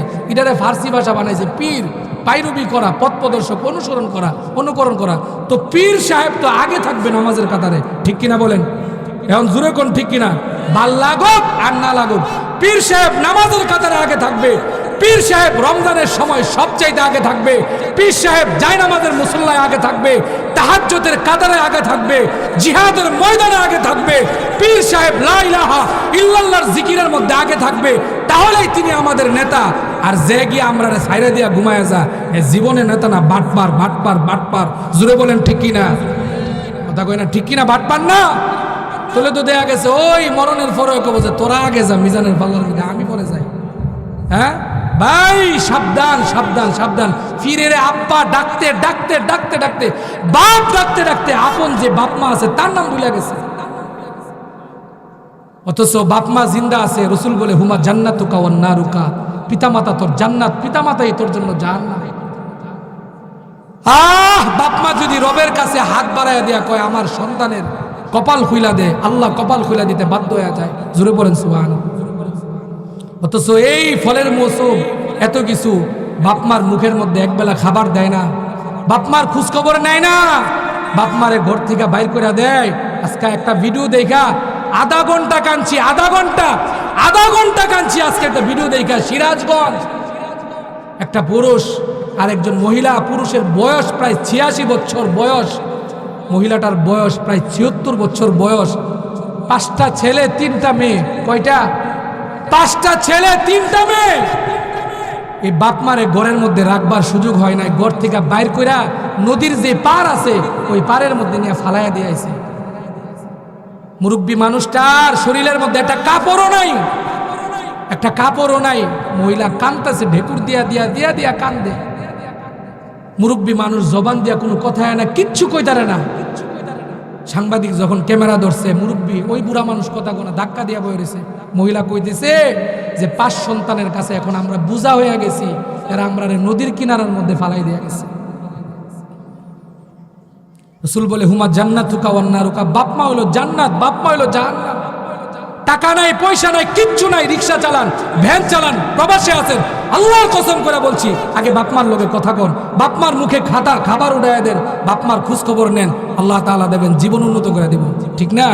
আল্লাহ তাআলা আমাদেরকে নেক কাজ করার তৌফিক দান করুক, সকলে বলেন আমিন। আমাদের আপনাদের এলাকার পরিচিত মুখ হযরত মাওলানা আরিফুল ইসলাম মিসবাহ সাহেব দামাত বারাকাতুহু হুজুর চলে আসছে আপনাদের